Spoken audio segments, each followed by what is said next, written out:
주님께서 여러분과 함께 루카가 전한 거룩한 복음입니다.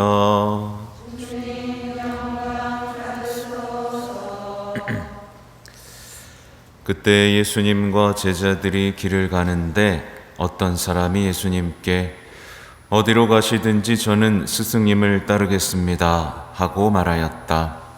그러자 예수님께서 그에게 말씀하셨다. 여우들도 굴이 있고 하늘의 새들도 보금자리가 있지만 사람의 아들은 머리를 기댈 곳조차 없다. 예수님께서 다른 사람에게 나를 따라라 하고 이르셨다. 그러나 그는 주님, 먼저 집에 가서 아버지의 장사를 지내게 허락해 주십시오 하고 말하였다. 예수님께서는 그에게 죽은 이들의 장사는 죽은 이들이 지내도록 내버려 두고 너는 가서 하느님의 나라를 알려라 하고 말씀하셨다. 또 다른 사람이 주님, 저는 주님을 따르겠습니다. 그러나 먼저 가족들에게 작별 인사를 하게 허락해 주십시오 하고 말하였다. 예수님께서 그에게 이르셨다. 증기에 손을 대고 뒤를 돌아보는 자는 하느님 나라에 합당하지 않다. 주님의 말씀입니다.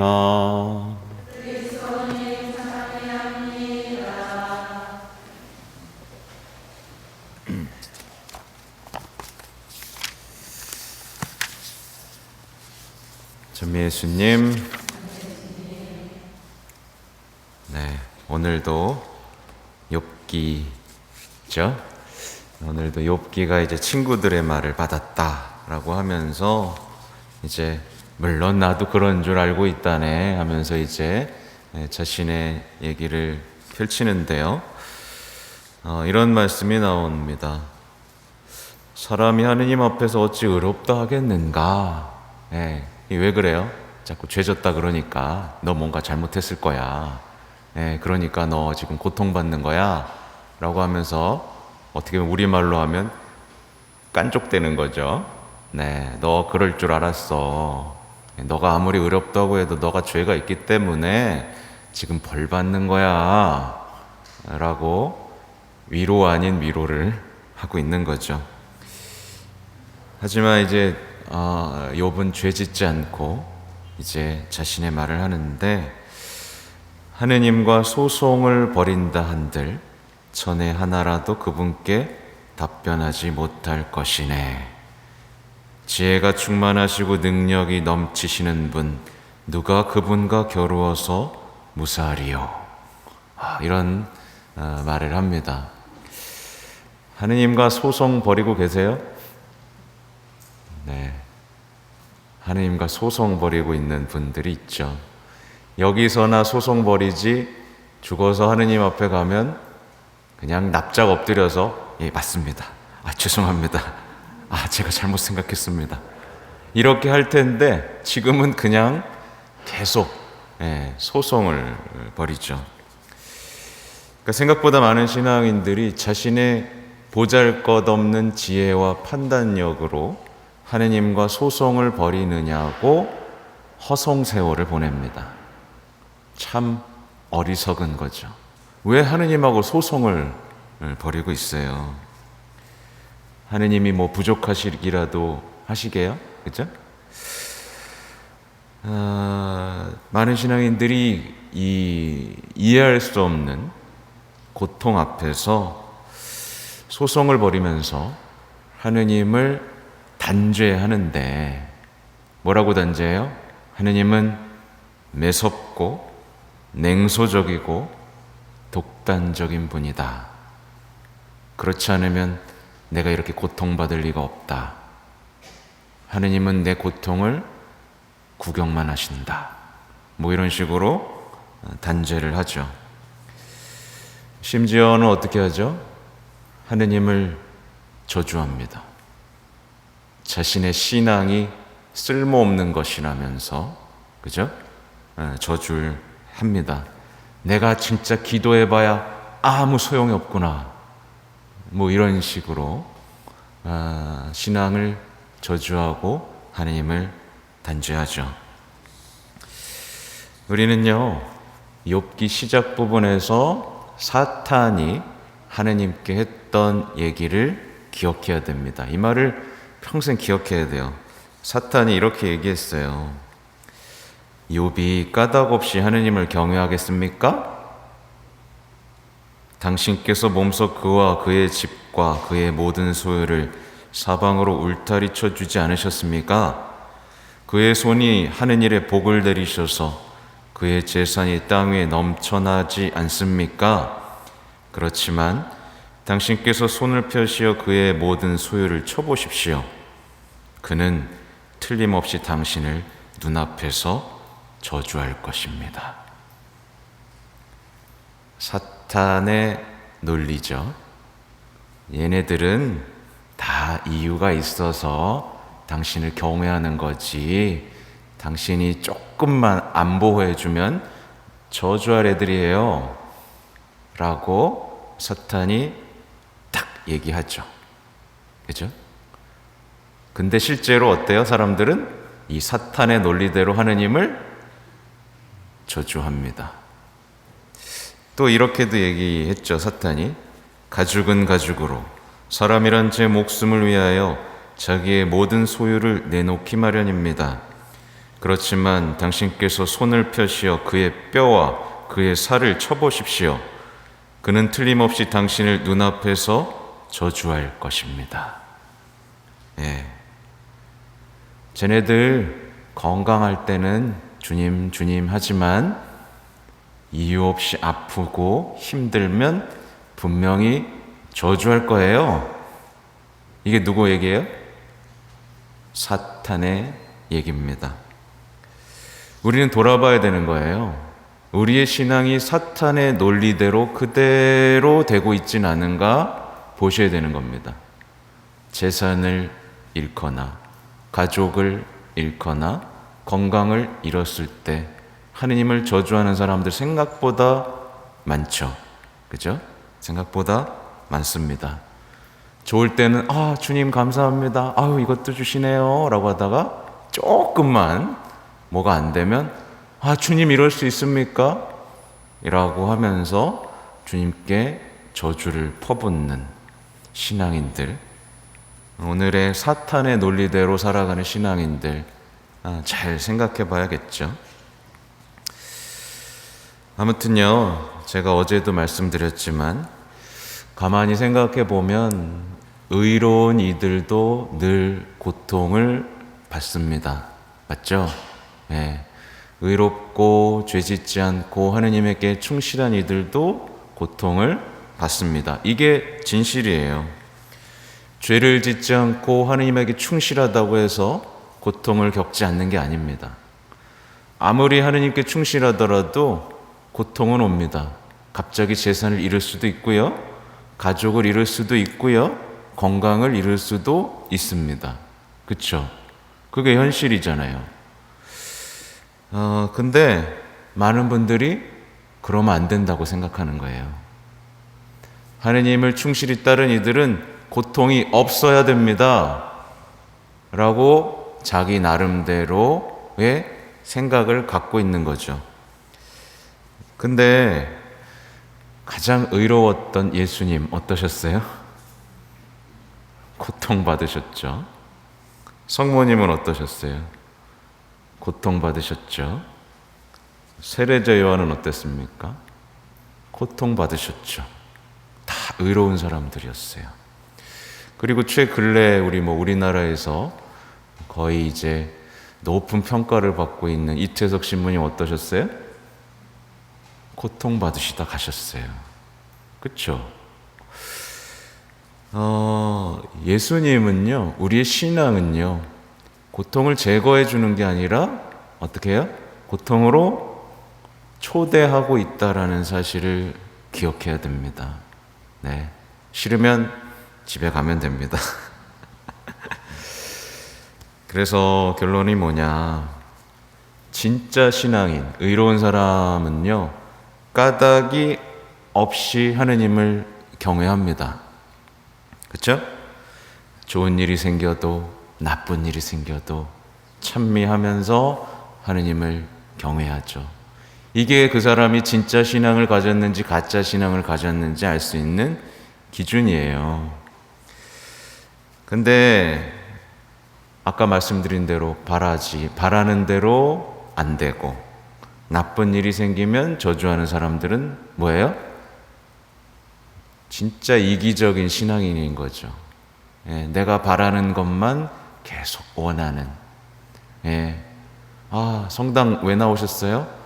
아, 마음의 평화를 얻기 위해서요. 이게 얼마나 무서운 오류인지 아시겠죠? 마음의 평화는요, 당연히 주어집니다. 세상에 없는 평화. 그렇죠? 그건 예수님이 십자가의 길을 가면서 느끼셨던 평화입니다. 누가 침을 뱉고 모욕하고, 그죠? 죽이려 들지만, 예수님은 묵묵히 가셨어요. 왜냐하면 그 고통이 의미가 있고, 당신께서 승리하시는 길이고, 인류를 구원하시는 길이고, 죄를 없애고 죽음을 없애시는 그 승리의 여정이었다는 그 확신 때문에 평화를 잃지 않으셨어요. 평화를 잃는다는 건 뭐예요? 사랑받지 못하고 관심받지 못하고 자신이 쓸모없는 사람이 되어가고 죽어가고 있다라는 확신 때문에 드는 게 고통이란 말이죠. 근데 예수님은 더 큰 영원한 삶, 모두를 위한 삶을 향해 나아가시니 평화를 잃지 않은 거죠.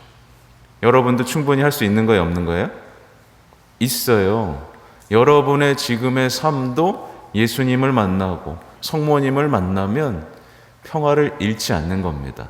어떠한 시련이 닥치더라도. 그렇죠? 아무튼 사탄의 논리대로 왔다 갔다 뜨겁다가 차갑다가 그렇죠? 하는 신앙인들은 굉장히 불행합니다. 아무튼 뒤에 나오는 얘기도 굉장히 멋있죠.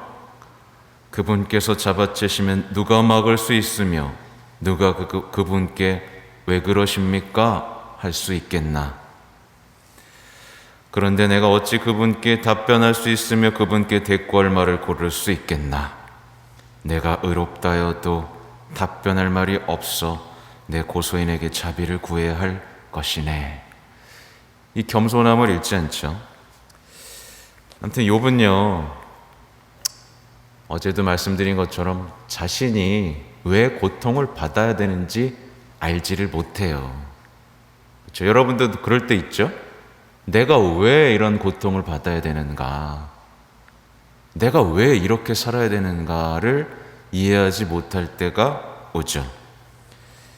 근데 욥은 자신의 주장을 펼치거나 소송을 걸거나 말대꾸를 하는 게 아니라 주어진 고통을 있는 그대로 받아들이면서 솔직하게 하느님께 그 고통을 부르짖습니다. 부르짖어요. 고통을 부르짖지만 죄는 짓지 않아요. 그렇죠? 왜요? 어제 말씀드렸죠? 주님과 멀어지는 게 더 큰 고통이기 때문에, 주님을 잃어버린 것이 더 큰 고통이기 때문에 주님을 꼭 붙들면서 주님께 고통을 부르짖습니다. 그렇죠?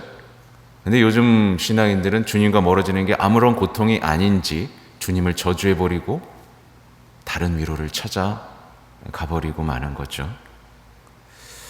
아무튼 욥은요, 주님을 꽉 붙들면서 자신에게 주어진 고통의 의미를 찾아가는 굳건한 신앙인의 모습을 잘 보여주고 있습니다. 그래서 여기 계신 분들에게 부탁을 드리는 게 뭐냐면, 고통 받습니다. 이유 없는 고통 받아요. 그러면 어떻게 해야 돼요? 우선 아프다고 소리 질러야 됩니다. 첫째, 아프다고 소리 지르세요. 안 아픈 척 하지 말고, 저 아픕니다, 저 죽겠습니다, 저 살려주십시오 라고 하는 게 정상이에요. 근데 많은 신앙인들이 안 아픈 척 합니다. 괜찮아, 안 아파. 피가 막 나고 있는데 아프다고 얘기하는 겁니다. 그리고 뭐 해야 돼요? 영적 싸움을 해야 됩니다. 영적 싸움 왜 해요? 제가 말했죠. 사탄의 논리대로 되지 않기 위해서. 그렇죠? 영적 싸움을 하는 겁니다. 그리고 붙든다면 어떻게 되겠어요? 주님께서는 빛을 비춰주시면서 우리가 이 고통 앞에서 무엇을 결정하고 해 나가야 될지를 알려주시죠. 근데 고통도 아픈 척, 안 아픈 척 하고 영적 싸움도 안 하니까 그냥 한만 맺히는 겁니다. 예수님이 참으라 그랬는데 예수님이 자꾸 참으라고만 하고 답답해 죽겠어. 그냥 이 신앙에 아무런 의미를 못 느낀 채 그냥 바보같이 참기만 하고 승리하지는 못하는, 그래서 병 걸리잖아요. 그런 신앙이 우리 시대에 만연하다라는 겁니다. 그렇죠?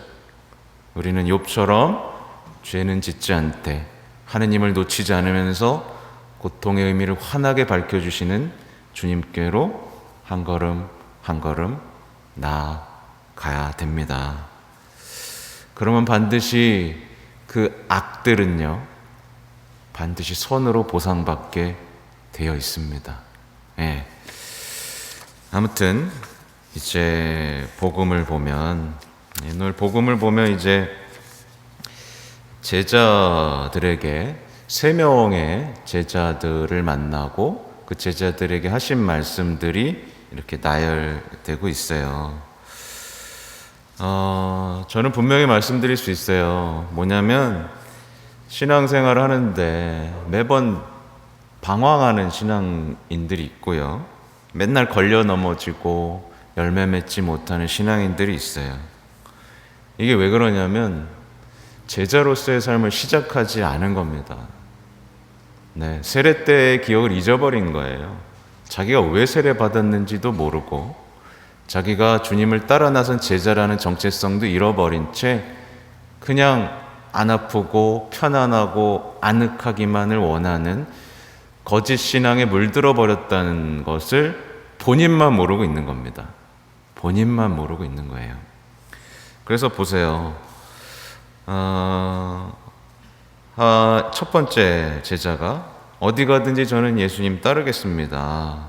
그랬더니 대답이 뭐예요?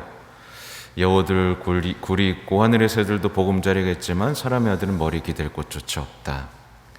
그러니까 예수님을 따라 나섰다면 뭐겠어요? 아늑하고 편안한 삶과는 안녕이라는 뜻이에요. 늘 하느님 나라를 위해서 파견되고 하느님을 위해서 일하는, 어떻게 보면 불편한 삶을 향해서 나아가는 삶이라는 것을 받아들여야만 합니다. 우리는 순례자입니다. 그렇죠? 여러분, 제가 미사 끝나고 파견하잖아요. 파견하면 그래 이제 집에 가서 자야겠다 이게 아니잖아요. 미사 봤으니까. 파견했으면 여러분의 삶에서 주어진 자신의 몫을 해나가기 위해서 순례하는 겁니다. 그렇죠? 내가 있는 자리에서 어떤 빛을 뿜고 어떤 증거를 해야 되는지를 살펴보면서 이렇게 나아가고 있어야 되는 거예요. 그렇죠? 자꾸만 자기가 편해지려고 할 때 누군가를 괴롭히게 되죠. 그죠? 근데 주님은 섬기러 오셨습니다. 그죠? 그리고 두 번째는 이젠 부르십니다. 나를 따라라. 그랬더니 아버지 장사를 먼저 지내게 허락해달라. 그랬더니 이제 죽은 이들의 장사는 죽은 이들이 지내도록 내버려 두고 너는 가서 하느님의 나라를 알려라. 이게 뭐겠어요? 하느님 나라가 중요하다는 거겠죠. 그 어떤 현실보다도 하는 제자들은 하느님의 나라를 선포하는 것이 먼저라는 뜻이겠죠. 그렇죠? 그래서 우리 마음속엔 늘 하느님의 나라, 하느님의 나라, 하느님의 나라를 어떻게 선포할 것인가, 어떻게 증거할 것인가, 어떻게 사람들을 하느님 나라로 초대할 것인가에 대한 생각들이 늘 있어야겠죠. 이게 아니라 다른 게 들어오는 순간 그는 제자로서 실격입니다. 그리고 마지막 부분은 주님, 저는 주님을 따르겠습니다. 근데 작별 인사 좀 하게 해주세요 라고 하셨더니 예수님께서 쟁기에 손을 대고 뒤를 돌아보는 자는 하느님 나라에 합당하지 않다 라고 말씀하시죠. 뒤를 돌아보는 것으로 탈락입니다. 네, 자꾸 옛삶, 이스라엘 백성과 같은 거죠. 이집트에서 고기 먹을 때가 좋았는데, 예수님 몰랐으면 이거 죄도 아니라서 그냥 즐기고 사는 건데, 그러면서 옛삶을 자꾸만 그리워하면서 자꾸만 지체하는 것들 있잖아요. 그러니까 예수님의 제자는 힘차게 예수님만 보고 나아가면 됩니다. 실수했으면 죄송합니다 주님 해야지 자꾸 돌아보면 안 됩니다. 그죠? 주님께 용서받고 주님을 향해서 계속 나아가야 되는 거지, 내가 왜 그랬을까, 그죠? 하면서 이렇게 주저앉아 버리면 안 된다는 뜻이겠죠.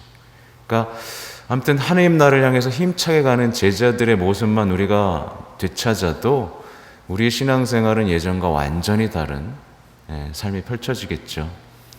근데 이제 막상 이렇게 하려고 하면 나는 어디에 부름을 받았을까? 나는 부름받은 게 없는 것 같은데 라고 하면서 고민하는 분들이 많이 있어요. 그런가요? 그러신 분 계세요? 나는 성당 갔다가 집에만 가요. 어르신들이 많이 하는 말씀입니다. 근데 거짓말입니다. 집에만 가요? 수다도 떨지? 성당에서 맡은 일도 있고요. 여러분들은 각자 맡은 일에서 빛을 낼 수 있어요. 그리고 많은 이들을 하나님 나라로 이끌 수 있는 충분한 소명이 있고 능력도 있다는 것, 기억하시면 좋겠어요. 아무튼 우리 예수님 생각하면 참 어떨 때 보면 딱하죠. 머리 기댈 곳조차 없으셨습니다. 돌아가실 때도 편안하게 못 돌아가셨죠. 그렇죠? 그리고 어머니보다 십자가에서 먼저 돌아가신 그 아픔들, 또 십자가의 길에서 누구하고도 작별 인사하지 못하셨어요. 어머니 한 분하고 잠깐 인사 나누셨을 뿐 묵묵히 그 길을 가셨던 겁니다. 뒤 안 돌아보고. 그렇죠? 여러분에게도 그런 담대함, 용기, 열정이 필요합니다. 한국 사람은 정이 많아서 큰일이에요. 하나님 나라를 향해서 때때론 정 없는 사람이라고 말을 들을지라도 그 뜨거운 사랑과 열정으로 불타오르는 여러분이 되시길 바랍니다. 아멘.